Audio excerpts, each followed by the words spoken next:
أشرقت نفسي بنور من فؤادي حينما رددت يا رب العباد وانتشت روحي وصار الدمع يجري يا إلهي خذ بقلبي للرشاد أشرقت نفسي بنور من فؤادي حينما رددت يا رب العباد وانتشت روحي وصار الدمع يجري يا إلهي خذ بقلبي للرشاد أشرقت نفسي بنور من فؤادي حينما رددت يا رب العباد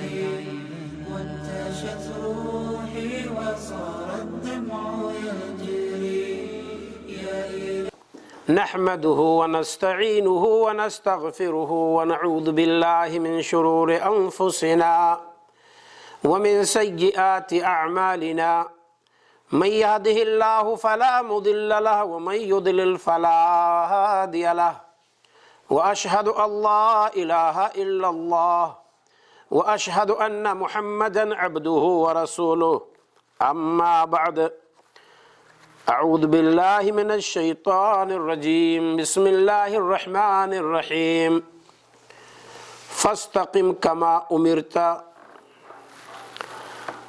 برادران اسلام، میرے دینی اور ملی بھائیوں، بزرگوں، دوستوں،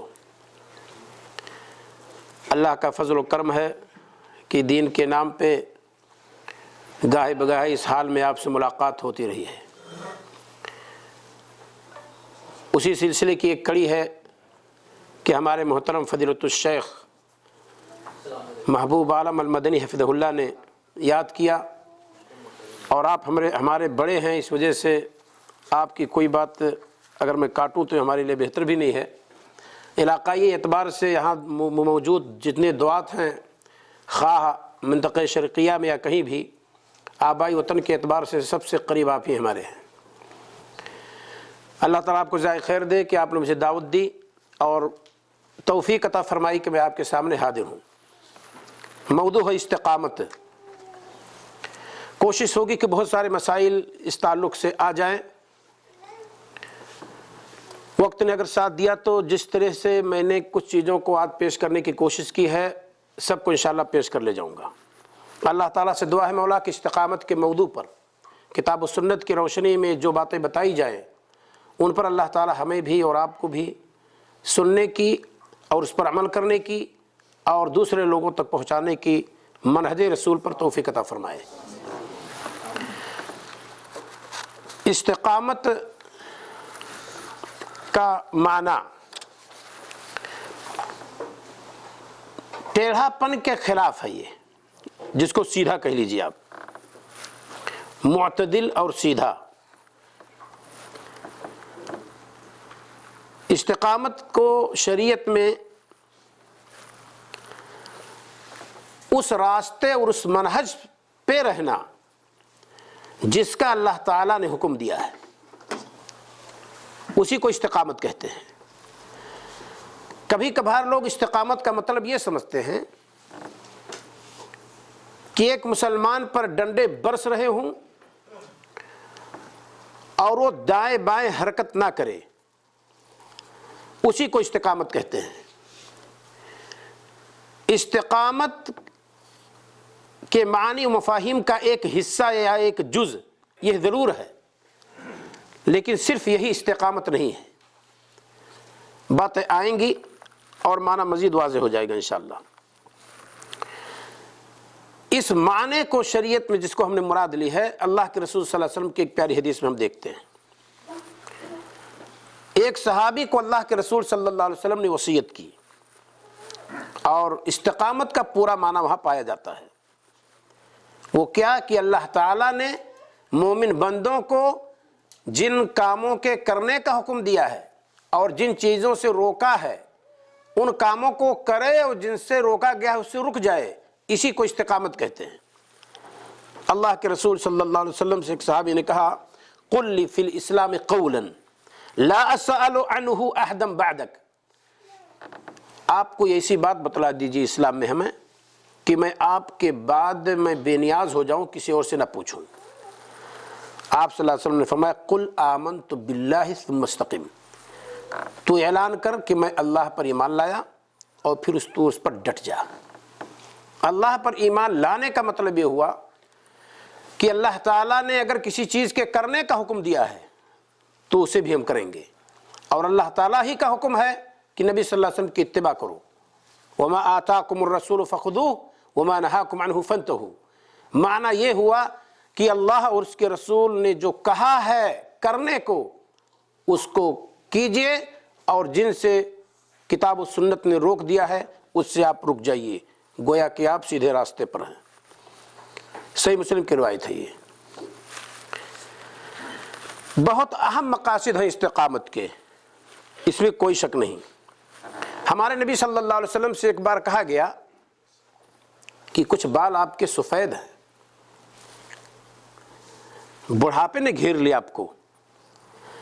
آپ صلی اللہ علیہ وسلم نے کہا کہ شیبتنی ہود و اخواتھا، مجھے سورہ ہود نے اور اس جیسی سورتوں نے، یا جو معنی سورہ ہود میں ہے وہ معنی دیگر سورتوں میں جو ہے اسی نے مجھے بوڑھا کر دیا ہے۔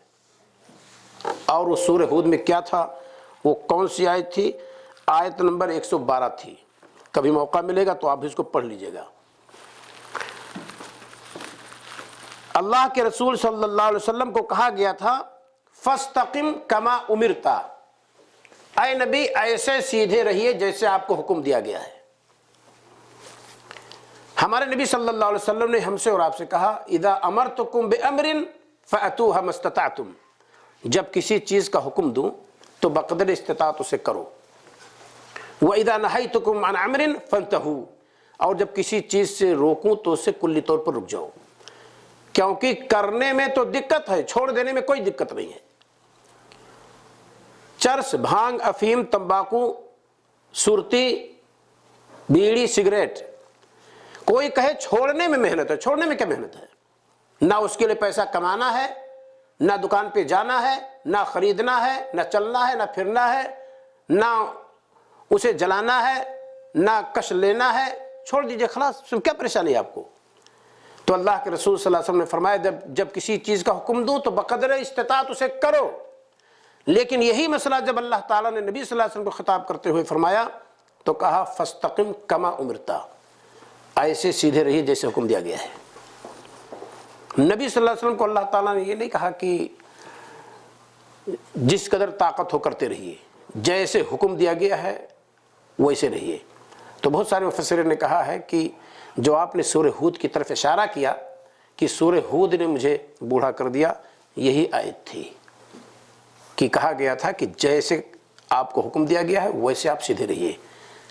اس کی کوشش نبی صلی اللہ علیہ وسلم نے پوری زندگی کی، یہاں تک کہ نوافل پر بھی نبی کریم صلی اللہ علیہ وسلم خوب زیادہ عمل کرتے تھے۔ راتوں کو آپ تہجد کی صلاۃ ادا کرتے تھے، پیر میں سوجن آ جاتا تھا، ورم آ جاتا تھا، صحابہ کہتے تھے کہ آپ کے اگلے پچھلے گناہ معاف کر دیے گئے ہیں، تو کہتے تھے افلا اکونا عبدا شکورا، اللہ تعالیٰ کا شکر گزار بندہ نہ بنوں۔ یعنی یہ خوشخبری آپ کو اسی دنیا میں سنا دی گئی تھی کہ آپ کے اگلے پچھلے سارے گناہ معاف کر دیے گئے ہیں، اس کے باوجود نبی کریم صلی اللہ علیہ وسلم کی عبادت کی یہ کیفیت رہی۔ ہمارے نبی صلی اللہ علیہ وسلم نے استقامت پر رہ کر کے اور استقامت کو حاصل کر کے آپ نے اپنی امت کو دکھلا دیا۔ میں نے بتلا دیا ہے کہ سورہ ہود کی آیت نمبر 112 ہے۔ یہ استقامت کی حقیقت، یہ بہت اہم نقطہ ہے۔ دو چیزیں یہاں پہ ہیں، ایک سیدھے راستے پہ چلنا اور دوسرے ہمیشہ اسی پر چلنا استمرار کے ساتھ۔ یہ نہیں کبھی جذبہ پیدا ہو گیا تو صحابہ کے منہج کی ہم بات کرنے لگے، سنیت کی بات کرنے لگے، سلفیت کی بات کرنے لگے، اہل حدیثیت کی بات کرنے لگے، اور دوسرے دن پتہ چلا کہ دوسرے کوچے میں پہنچ گئے۔ سیدھے راستے پر چلیں اور ہمیشہ اسی پر چلیں استمرار کے ساتھ، اسے ہٹے نہیں. یہ دو چیزیں بہت اہم ہیں اس مسئلے میں، یعنی استقامت کی حقیقت کے سلسلے میں. پہلا مسئلہ کہ سیدھے راستے پر چلیے.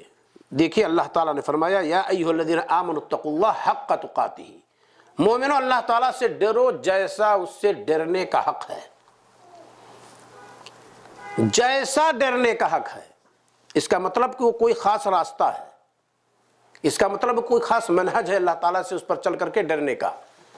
منمانی کوئی جس طرح سے چاہے نہ ڈرے کہ ہم تو اس طرح ڈرتے ہیں، ہم تو اس طرح عبادت کر لیتے ہیں، ہم تو اس طرح عبادت کرتے نہیں.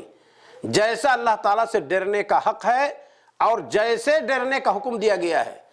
کوئی کہے اتنا ڈرتا ہوں کہ صلاۃ کے لیے مسجد کے باہر نہیں آ سکتا، گھر کے باہر نہیں آ سکتا، کیا کپ کپی بدن پہ تاری ہے، اس کو ڈرنا نہیں کہتے ہیں. بندہ جب جانور سے ڈرتا ہے تو اس سے بھاگتا ہے، اور بندہ جب اللہ سے ڈرتا ہے تو اس کے قریب آتا ہے. یہ دونوں کے ڈرنے میں فرق ہے. آپ اژدہا سے ڈرتے ہیں تو بھاگتے ہیں، پر اللہ سے ڈرتے ہیں تو اللہ کو تلاش کرتے ہیں، اس کو خوش کرنے کا طریقہ تلاش کرتے ہیں، ذریعہ تلاش کرتے ہیں. تو کوئی بندہ یہ نہ سمجھے کہ ہم جو کام کر رہے ہیں وہی اللہ تعالیٰ سے ڈرنے کا راستہ ہے، بلکہ ڈرنے کا راستہ بتلا دیا گیا ہے. اللہ کے رسول صلی اللہ علیہ وسلم کے زمانے کا واقعہ ہے. 3 صحابی آئے، پوچھا کہ رسول اکرم صلی اللہ علیہ وسلم کیا عبادت کرتے ہیں؟ اما عائشہ صدیقہ رضی اللہ تعالیٰ عنہ نے بتایا. تینوں صحابہ میں سے ایک صاحب نے کہا کہ میں تو پھر رات کو سوؤں گا ہی نہیں، رات بھر عبادت کروں گا. ایک صاحب نے یہ تہیہ کر لیا کہ دن کو ہم روزہ ہی رکھیں گے، کبھی افطاری کریں گے نہیں. ایک صاحب نے کہا کہ مجھے شادی ہی نہیں کرنی ہے، اب زندگی بھر عبادت ہی کرنی ہے، تبتل کر لوں گا، میں خواتین سے کٹ جاؤں گا. رسول اکرم صلی اللہ علیہ وسلم جب آئے گھر تو اما عائشہ صدیقہ رضی اللہ تعالیٰ عنہ نے بتایا کہ اے اللہ کے رسول 3 صحابہ آئے تھے، اس طرح کی بات کہہ کر کے گئے. ہمارے نبی صلی اللہ علیہ وسلم، دیکھیے یہ غلط مقصد نہیں تھا. جیسے کبھی کبھار لوگ کہتے ہیں مقصد صحیح ہو، نیت صحیح ہو تو اللہ تعالیٰ درست کر دے گا. میرے بھائیو، نیت کا مسئلہ نہیں ہوتا، وہ منہج کا مسئلہ بھی ہے. اللہ تعالیٰ سے ڈرو جیسا اس سے ڈرنے کا حق ہے.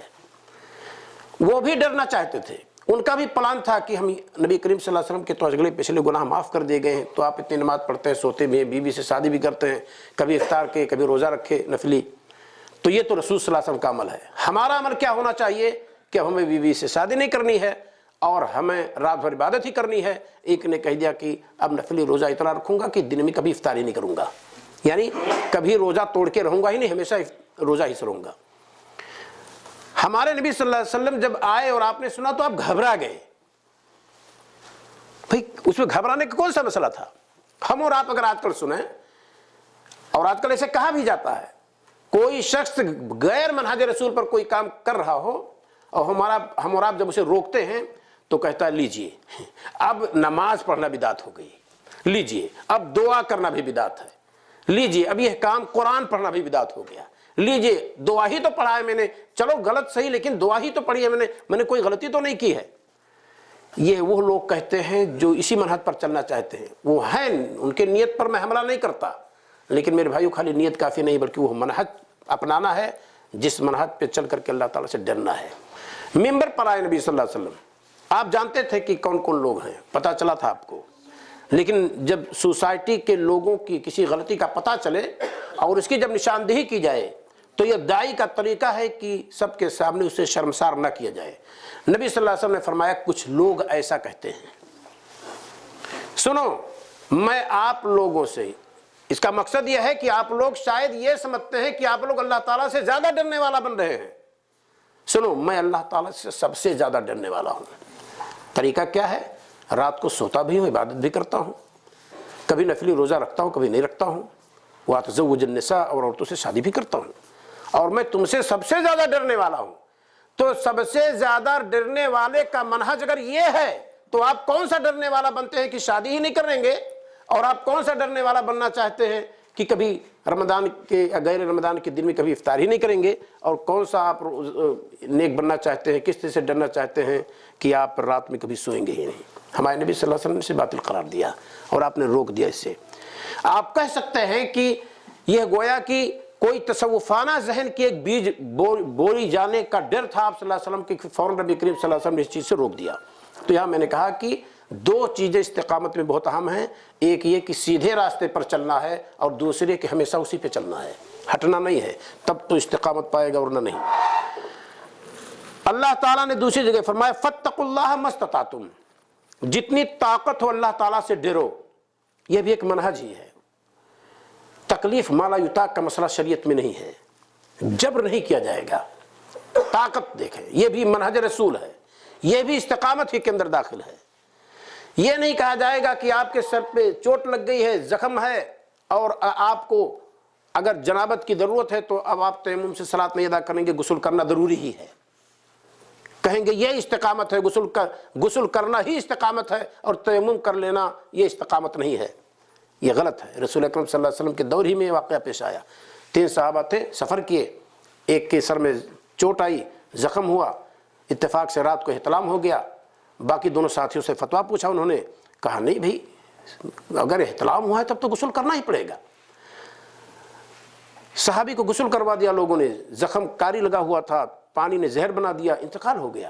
دو واپس آئے مدینہ، ذکر کیے، ہمارے نبی صلی اللہ علیہ وسلم نے کیا کہا ذرا دیکھیے، قتلوہ قتلہم اللہ، انہوں نے اسے قتل کیا ہے، اللہ ان کو قتل کرے۔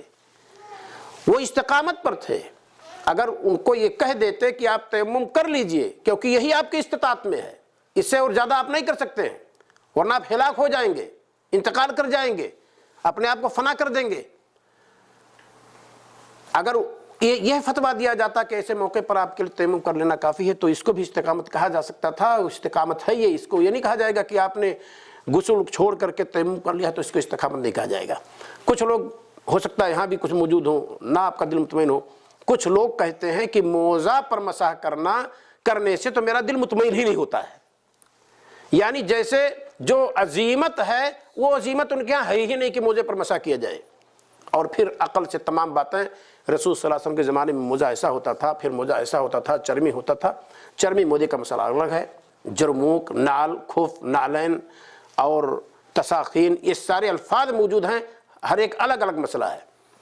ایک بہت بہتر بات ہے محمد بن صالح العثیمین رحمہ اللہ نے کہی ہے کہ یہ لوگ کیوں پریشان ہیں کہ موزہ موٹا ہے کپڑے کا ہے کہ پتلے کپڑے کا ہے، پتلے کپڑے کا ہے کہ موٹے کپڑے کا ہے، وجہ جو ہے وہ ہے حرج، کہ موزہ کے نکالنے میں پہننے میں حرج ہے، تو یہ حرج اگر موٹے کپڑے کا ہو تب بھی موجود ہے، پتلے کپڑے کا ہو تب بھی موجود ہے، لہذا وہ کپڑے قدم کو ساتر ہے تو آپ اس پر مسح کر سکتے ہیں۔ موٹے پتلے کا مسئلہ کس نے اٹھا دیا ہے؟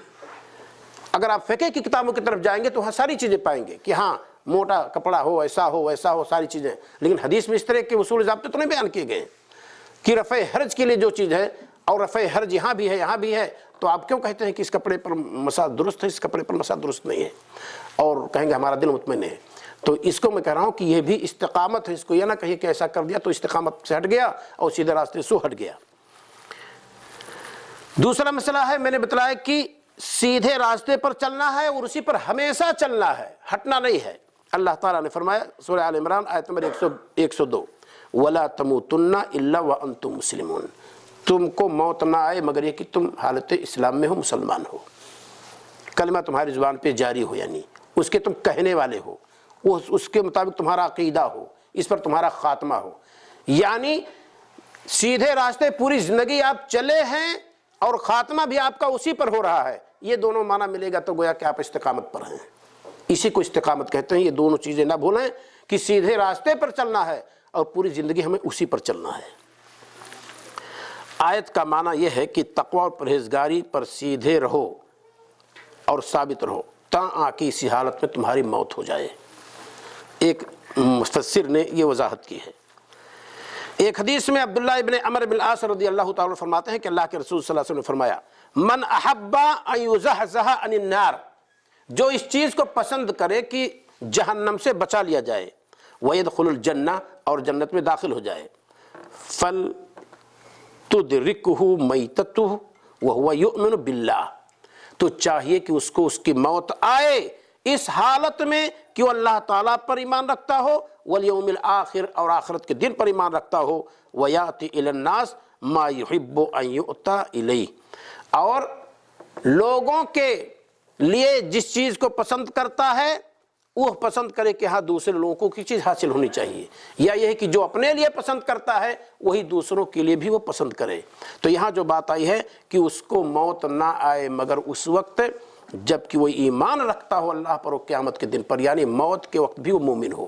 اسی کو استقامت کہتے ہیں کہ پوری زندگی اس نے اسی پر گویا کی گزاری ہے۔ استقامت کا تحقق اور اس کا ثبوت، استقامت کیسے ثابت ہو، کہ ہم کیسے سمجھیں کہ ہاں استقامت یہاں پہ ہے، اس شخص کے پاس ہے، اور کن کن چیزوں سے کیا کیا کام کریں گے تو کہا جائے گا کہ ہاں ہم سیدھے راستے پر ہو گئے۔ نمبر 1، فرائض اور واجبات کی ادائیگی۔ فرائض اور واجبات کی ادائیگی اگر کوئی شخص کرتا ہے اور جو چیزیں مطلوب ہیں وہ کرتا ہے تو کہا جائے گا کہ ہاں وہ سیدھے راستے پر ہے۔ ان میں سے سب سے پہلے ہے کلمہ لا الہ الا اللہ۔ کوئی کلمہ گو ہی نہ ہو، اسلام میں اس کی انٹری ہی نہ ہوئی ہو، اور دنیا بھر کے تمام کام کرتا جائے، اس کو کہا جائے گا کہ استقامت پہ نہیں ہے۔ توحید تمام تر واجبات میں سے پہلی واجب ہے، تمام اچھائیوں اور نیکیوں میں سب سے بڑی نیکی ہے، تمام عبادات میں سب سے اہم عبادت ہے، یہ توحید ہے۔ نمبر 2، 5 وقت کی صلاۃ قائم کرنا۔ 5 وقت کی صلاۃ بھی انسان قائم کرے اور اس منہج پر قائم کرے جیسے رسول صلی اللہ علیہ وسلم نے قائم کی ہے، ان اوقات میں قائم کرے جن اوقات میں رسول صلی اللہ علیہ وسلم نے قائم کی ہے وہ بتایا ہے۔ واجبات، اس کے ارکان اور اس کے مستحبات اس کے سنن کے ساتھ اس کو بجا لائے۔ نمبر 3، زکوٰۃ، سیام، حج جو اسلام کے ارکان ہیں ان کو بھی بجا لائے۔ چوتھی چیز ہے دیگر واجبات، جیسے کہ اللہ تعالیٰ کے راستے میں جہاد کرنا، امر بالمعروف و نہی عن المنکر بجا لانا، بندوں کے حقوق کی ادائیگی کرنا، یہ ساری چیزیں اس میں داخل ہیں۔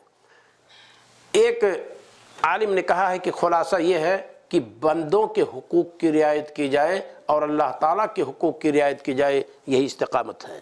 یہ نہیں کہ عبادات میں تو ہم بڑے نیک ہیں، اللہ تعالیٰ سے اپنے آپ کو جوڑ رکھے ہیں، پر اللہ کے بندوں کے حقوق کی رعایت ہم نہیں کرتے۔ آپ کو یا ہم کو اگر ہماری صفت یہ ہو تو کہا جائے گا کہ ہم سیدھے راستے پر نہیں ہیں، استقامت ہمارے ہاں نہیں ہے۔ لہذا ضرورت اس بات کی ہے کہ ہم بذات خود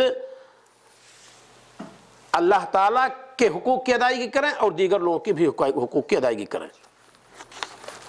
یہ ہے فرائض سے متعلق چیز تھی۔ دوسری چیز ہے نفلی عبادت۔ نفلی عبادت کو بھی بجا لائیے، کیونکہ قیامت کے دن اگر فرائض میں کمی ہو جائے تو اس کی بھرپائی نفل کے ذریعے سے ہوگی۔ قیامت کے دن اس نفل کی گویا کی بڑی زیادہ اہمیت ہو جائے گی، وہ کام اس نفل سے ہم لیں گے جو فرائض کام کریں گے، لہذا نفلی عبادت اس کے اندر یہاں موجود ہو۔ نمبر 3، محرمات سے اجتناب، تمام حرام کام سے انسان بچے۔ اللہ کے رسول صلی اللہ علیہ وسلم نے فرمایا ان الحلال بین وان الحرام بین وبینہما مشتبہات۔ حلال چیزیں واضح ہیں، حرام چیزیں بھی واضح ہیں، دونوں کے مابین کچھ مشتبہ چیزیں ہیں۔ لا یعلمہن کثیر من الناس، لوگوں میں سے بہت سارے لوگ نہیں فرق کر پاتے۔ فمن اتقى الشبہات استبرأ لدین وعرضہ، جو شبہات سے بچ گیا اس نے اپنے دین کو، اپنی عزت کو بچا لیا۔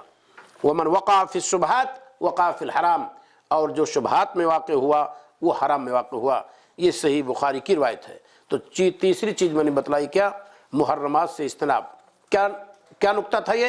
استقامت کا تحقق یا استقامت کسی انسان میں کب پائی جائے گی؟ نمبر 1، فرائض اور واجبات کی ادائیگی، نمبر 2، نفلی عبادات کی ادائیگی، نمبر 3، محرمات سے بچنا۔ نمبر 4، مکروہات اور فضول مباحات کا ترک کر دینا۔ جو چیزیں مکروہ ہیں ان کو ترک کر دیجئے، اور کچھ چیزیں جائز ہیں جن پر عمل کر کے انسان کبھی گمراہ ہو جائے یا آپ کو دیکھ کر کوئی گمراہ ہو جائے۔ مثال کے طور پر قبر کے اندر کیا خامی ہے کہ اس کی طرف چہرہ کر کے صلاۃ نہ ادا کیجیے؟ قبر پر تو کوئی پیشاب پخانہ بھی نہیں کرتا ہے۔ صلاۃ کی ادائیگی کے لیے بدن کا پاک ہونا ضروری ہے، کپڑے کا پاک ہونا ضروری ہے، جائے نماز کا پاک ہونا ضروری ہے۔ تو قبرستان پہ کیا وجہ ہے کہ صلاۃ نہیں ادا کرتے ہیں؟ کہ ایسا نہ ہو، گرچہ آپ کا عقیدہ صحیح ہے، کہ دیکھنے والے کہیں کہ قبر والے کے لیے سجدہ کر رہا ہے، تو ایسے موقع پر ہم اس مباح پر بھی عمل نہیں کرتے کہ دوسرا گمراہ نہ ہو جائے۔ اس کی ایک مثال میں دیتا ہوں۔ شادی بیاہ کے مسائل میں یہ چیز آتی ہے کہ جہیز لوگ لیتے ہیں، مانگتے ہیں۔ اگر کوئی یہ کہے کہ کوئی اپنی بیٹی کی شادی کے موقع پر اپنے داماد کو کچھ ہدیہ دینا چاہتا ہے تو ہم اور آپ کون ہوتے ہیں کہ اس ہدیہ سے اس کو روکیں؟ لیکن کیوں روکتے ہیں کہ آپ کا مسئلہ یہ ہے کہ آپ کے سسر نے آپ کو خوشی سے دی ہے، یہ اعلان تو آپ نے نہیں کیا، جتنے شرکا وہاں ہیں انہوں نے تو اس اعلان کو نہیں سنا، دیگر لوگوں نے تو نہیں سنا، آپ کے ہاں یہ سب سامان لد کر کے جا رہا ہے، راستے میں دیگر گاؤں پڑ رہے ہیں، وہاں کے لوگ تو نہیں جانتے۔ ہم اگر پڑھے لکھے اور ہوشیار لوگ ہیں، ہماری اس جائز پر کام کرنے کی وجہ سے ایک جاہل مانگے جہیز کہ فلاں صاحب نے لی ہے، ہمیں بھی جہیز چاہیے، جس کی وجہ سے ہو سکتا ہے جہاں اس کی شادی ہو رہی ہے، اس نادان کی شادی ہو رہی ہے، اس ناخواندہ شخص کی شادی ہو رہی ہے، اس ان پڑھ شخص کی شادی ہو رہی ہے، ہو سکتا ہے کہ وہ جس سے شادی کر رہا ہے اس لڑکی کے باپ کے ہاں، اس کے سسر کے ہاں نہ پراپرٹی ہو، نہ دے سکے، تو پھر ہمارا اس سوسائٹی میں اس جائز پر عمل کرنا جس کی وجہ سے دیگر لوگ ناجائز پر میں واقع ہو جائیں، کہا جاتا ہے کہ اس مباح کو آپ چھوڑ دیجئے، اس مباح کو یہاں پہ آپ چھوڑ دیجئے۔ کیونکہ دوسرے لوگوں کے گمراہ ہونے کا امکان ہے۔ کوئی ضروری نہیں کہ آپ سارے جائز پر عمل کیجئے، تو کہتے ہیں کہ مکروہات کو ترک کر دینا اور بعد مباحات جو فضول چیزوں میں سے ہیں ان کو بھی ترک کر دینا، یہ استقامت کے تحقق میں سے ایک چیز ہے۔ پانچویں چیز، تا وفات استقامت پر برقرار رہنا، جو چیز گزر چکی ہے، وَلَا تَمُوتُنَّ إِلَّا وَأَنْتُمْ مُسْلِمُونَ، اس سے بھی ثابت ہوگا پہلے کوئی اسلام لایا، صحیح دین پر عمل کیا، بعد میں منحرف ہو گیا، عقیدہ سلف سے ہٹ گیا، کتاب و سنت کا ماننے والا تھا، بعد میں کسی کی نظر لگ گئی، کسی دوسرے کی دعوت و تبلیغ سے وہ متاثر ہوا اور پتہ چلا کہ منہج صحابہ کو چھوڑ دیا، تو اسے مستقیم نہیں کہا جائے گا، گویا کہ وہ سیدھے راستے پر نہیں ہے، بلکہ کہا گیا ہے کہ تا وفات وہ سیدھے راستے پر رہے۔ نمبر 6، عدم انحراف، یعنی شریعت سے ہٹے نہیں کبھی۔ بہت سارے مسائل آئے صحابہ کے زمانے میں، لیکن شریعت سے آپ کسی کو ہٹتا ہوا نہیں پائیں گے، اور اسی موقع پر اور اسی نقطے کے تحت استقامت پہ جتنے واقعات ذکر کیے جاتے ہیں، فلاں کو مارا گیا، فلاں لوڈی کو مارا گیا، فلاں خاتون کو مارا گیا، پھر بھی وہ دین اسلام پر ڈٹے رہ گئے۔ یہی مسئلہ ہے کہ انحراف نہیں کرنی ہے اس دین سے جس دین کو اللہ تعالیٰ نے آپ کو دے دیا ہے اور جس کو آپ نے سیکھ لیا ہے۔ اللہ تعالیٰ نے فرمایا تلک حدود اللہ فلا تعتدوها، یہ اللہ تعالیٰ کے حدود ہیں، یہ باؤنڈری کھینچ دی اللہ تعالیٰ نے، لہذا تم اسے تجاوز مت کرو۔ سورہ بقرہ آیت نمبر 229 میں موجود ہے۔ اوامر، جو چیزیں اللہ تعالیٰ نے حکم دی ہیں، نبی کریم صلی اللہ علیہ وسلم نے جن چیزوں کا حکم دیا ہے، اس میں کچھ لوگ حد سے تجاوز کر جاتے ہیں۔ دیکھیں میں مثال دیتا ہوں، وہ چیز جائز ہے پھر بھی حد سے لوگ تجاوز کرتے ہیں۔ قرآن میں دیکھیے وَكُلُوا وَاشْرَبُوا وَلَا تُسْرِفُوا، کھاؤ اور پیو، اسراف سے کام مت لو۔ کھانا پینا ہے حلال چیز ہے، چاول کھاتے ہیں آپ، روٹی کھاتے ہیں آپ، گوشت کھاتے ہیں آپ، مچھلی کھاتے ہیں، لیکن گھر میں کھانے والے 1 kg چاول اور آپ نے پکوایا ہے 2 kg، اور 1 kg آپ نے اٹھا کر کے کباڑ خانے میں پھینک دیا، راستے میں آپ نے ڈال دیا، کتوں کو کھلا دیا، کھایا کتوں نے یا نہیں کھایا، اور اس دانے کو آپ نے رائگا کر دیا، تو یہ حد سے تجاوز جو ہم کر گئے یہ بھی انحراف ہے۔ یہاں بھی کہا جائے گا کہ ہم استقامت پہ نہیں ہیں کیونکہ حد سے ہم تجاوز کر گئے۔ انہ لا يحب المسرفین، بے شک اللہ تعالیٰ اسراف سے کام لینے والوں کو محبوب نہیں رکھتا، اسے محبت نہیں کرتا۔ دوسری جگہ اللہ تعالیٰ نے فرمایا، سورہ انعام آیت نمبر 141 ہے، کلوا من ثمرہ اذا اثمر، درختوں کے پھل کھاؤ جب میں پھل آئے، وآتوا حقہ یوم حصادہ، پھل توڑنے کے وقت، فصل کاٹنے کے وقت اس کے حق کو ادا کرو، ولا تسرفوا، اور اسراف سے کام مت لو۔ کھانے پینے کی چیز ہے، یہ پھل ہے، غلہ ہے، جہاں تک ہو سکے کھائیے، حفاظت سے رکھیے، فقر و مساکین کو بھی کھلائیے، ولا تسرفوا، اسراف سے کام مت لو۔ کھانے پینے کی چیز میں اسراف ہوتا ہے، قرآن میں 2 لفظ اللہ تعالیٰ نے استعمال کیا ہے، ایک تبذیر اور ایک اسراف۔ کہا کلوا واشربوا ولا تسرفوا، کھاؤ اور پیو، اسراف سے کام مت لو۔ اسراف جائز چیز میں ہوتا ہے جو کہ شریعت نے جائز قرار دیا ہے، اور اللہ تعالیٰ نے فرمایا کہ دوسرے مقام پر ولا تبذر ان المبذرین کانوا اخوان الشیاطین، تبذیر سے کام مت لے، کیونکہ تبذیر کرنے والے شیطان کے بھائی ہیں۔ تبذیر کیا ہے؟ تبذیر یہ ہے کہ آپ خرچ کیجئے، بے محل صرف کیجئے، وہ خرچ کرنے کی جگہ ہے ہی نہیں۔ مثال کے طور پر کوئی شخص کہے کہ ہم چرس، بھانگ، افیم ڈیلی تو نہیں استعمال کرتے، مہینے میں ایک بار استعمال کرتے ہیں، تو کہاں اسراف ہوا؟ سگریٹ ہم پیتے ہیں، شام کو ایک پی لیے، صبح کو ایک پی لیے، کہاں ہمیشہ پیتے ہیں؟ اس کو لفظ اسراف سے نہیں تعبیر کیا جائے گا، تبذیر ہے جو بے محل ہے۔ بے محل چاہے ایک پیسہ ہی کیوں نہ ہو، ایک ریال ہی کیوں نہ ہو، اسے صرف کرنے کی اسلام نے اجازت نہیں دی ہے، اور کہا ان المبذرین کانوا اخوان الشیاطین، بے محل صرف کرنے والے یہ شیطان کے بھائی ہیں۔ لہذا ان دونوں لفظوں کو ہم سمجھیں کہ یہاں اسراف کا مسئلہ نہیں ہے کہ ہم زیادہ نہیں کر رہے ہیں، کم کر رہے ہیں، بلکہ وہاں بے محل کر رہے ہیں، چاہے کم کر رہے ہیں چاہے زیادہ کر رہے ہیں، تو دونوں لفظوں میں فرق ہے۔ یہاں اللہ تعالیٰ نے اسراف سے ہمیں اور آپ کو روکا ہے۔ دوسری جگہ اللہ تعالیٰ نے فرمایا وَقَاتِلُوا فِي سَبِيلِ اللَّهِ الَّذِينَ يُقَاتِلُونَكُمْ، جو تم سے قتال کرتے ہیں، جنگ کرتے ہیں اللہ کے راستے میں، تم بھی ان سے قتال کرو۔ وَلَا تَعْتَدُوا، یہ قتال کا مسئلہ ہے، پھر بھی تم اس سے حد سے تجاوز نہ کرو۔ اگر ہم نے حد سے تجاوز کیا تو گویا کہ ہم نے استقامت کو چھوڑ دیا، اور یہ حق سے انحراف ہے، تو یہ انحراف کرنا حق سے، اس کو استقامت نہیں کہا جائے گا۔ ان اللہ لا يحب المعتدین، اللہ تعالیٰ سرکشی کرنے والوں، حد سے تجاوز کرنے والوں سے محبت نہیں کرتا ہے۔ اور دیکھیے اللہ تعالیٰ نے کئی جگہ فرمایا، ایک حد متعین ہے کتاب و سنت کے روشنی میں، حلال چیز کی حد متعین کر دی گئی ہے، حرام چیز کی باؤنڈری لگا دی گئی ہے، اس باؤنڈری، حرام کے باؤنڈری کے قریب نہیں جانا ہے۔ اگر ہم جاتے ہیں تو گویا کہ استقامت سے ہٹتے ہیں۔ ذرا دیکھیے وَلَا تَقْرَبُوا مَالَ الْيَتِيمِ إِلَّا بِالَّتِي هِيَ أَحْسَنُ، یتیموں کے مال کے قریب مت جاؤ۔ اب ہم کوشش کرتے ہیں کہ ہیلا بہانہ سے یتیم کا مال کھائیں، تو گویا کہ ہم استقامت سے ہٹ رہے ہیں، کیونکہ یہ وہ کام ہم کرنے جا رہے ہیں جس کی اجازت شریعت نے نہیں دی ہے، بلکہ کہا ہے کہ اس کے قریب مت جاؤ۔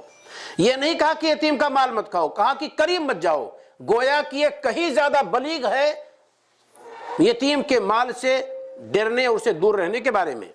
دوسری جگہ دیکھیں اللہ تعالیٰ نے فرمایا وَلَا تَقْرَبُوا الزِّنَا، زنا کے قریب مت جاؤ۔ زنا نہ کرو ڈائریکٹ لفظ نہیں استعمال کیا ہے اللہ تعالیٰ نے، کہا کہ قریب مت جاؤ، یعنی اگر کوئی آواز زنا کی طرف دعوت دینے والی ہے تو اس آواز کو مت سنو۔ کوئی سرزمین ہے جہاں اس طرح کا کام ہوتا ہے، آپ جائیں تو آپ بھی اس میں ملوث ہو سکتے ہیں، تو اس زمین کی طرف قدم آپ نہ اٹھائیے۔ آپ چہرہ اوپر کر کے نہ چلیے، کیونکہ ہو سکتا ہے کوئی بدکار خاتون چہرہ کھولے آ رہی ہو تو آپ فتنے میں پڑ جائیں۔ اگر ایسا کرتے ہیں اور مخالفت کرتے تو گویا کہ آپ اس کے قریب جا رہے ہیں۔ لہذا یہ بھی ایک حد ہے اور اس کے قریب ہم اور آپ کو نہیں جانا ہے۔ تو یہاں کچھ چیزیں جو اللہ تعالیٰ نے جائز کی ہیں اس میں بھی ایک حد ہے، اور کچھ چیزیں ناجائز ہیں اس کو ایک باؤنڈری بنا دی اللہ تعالیٰ نے، اس کے قریب ہمیں اور آپ کو نہیں پھٹکنا ہے۔ اور دیکھیے ایک آیت اور میں بتاتا ہوں، یا ایھا الذین آمنوا لا تحرموا الطیبات ما احل اللہ لکم ولا تعتدوا ان اللہ لا يحب المعتدین۔ اے وہ لوگوں جو ایمان لائے ہو، جن چیزوں کو اللہ تعالیٰ نے حلال کیا ہے طیبات کو، ان کو تم حرام مت کرو۔ حلال اور حرام کی باؤنڈری اللہ نے بنائی ہے، ہمارے اور آپ کے ہاتھ میں نہیں کہ ہم اور آپ حلال و حرام کریں، بلکہ یہ صاحب شرع اللہ تعالیٰ کا حق ہے اور نبی کریم صلی اللہ علیہ وسلم کا حق ہے۔ وہ جس کو چیز کو چاہیں حلال کر حرام کریں، یہ چیز ہمارے اور آپ کے ہاتھ میں نہیں ہے۔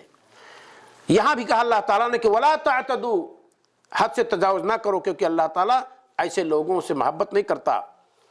ایک اور آیت پڑھ دیتا ہوں، اور یہ آخری یہی چیپٹر کی، وَلَا تَقْفُ مَا لَيْسَ لَكَ بِهِ علم، اور اس کے ٹوہ میں مت لگو جس کا تمہیں علم نہیں ہے۔ دو آدمی بات کر رہے ہیں، پتہ نہیں کیا آپ سے چھپا رہے ہیں، اب آپ کوشش کر رہے ہیں کہ کچھ مل جائے، اس کے دیوار کے قریب کھڑے ہو رہے ہیں، دروازے کے قریب کھڑے ہو رہے ہیں، یوں ہی بیٹھ کر کے اونگھ رہے ہیں کہ کان میں ہمارے آواز آ جائے، سمجھ جائیں، نہ، منع کر دیا گیا، وہ بھی ایک باؤنڈری لگا دی گئی ہے۔ لہذا اگر اس وقت سننے کی کوشش کریں گے تو گویا کہ ہم اور آپ استقامت سے ہٹ رہے ہیں۔ یہی استقامت کا معنی بہت اہم ہے، جس کو ہم اور آپ یہ سمجھتے ہیں کہ استقامت کسی اور چیز کا نام ہے۔ اور یہاں دیکھ لیجئے، ہمارے نبی صلی اللہ علیہ وسلم دعا کرتے تھے اور اللہ تعالیٰ سے ہدایت مانگتے تھے۔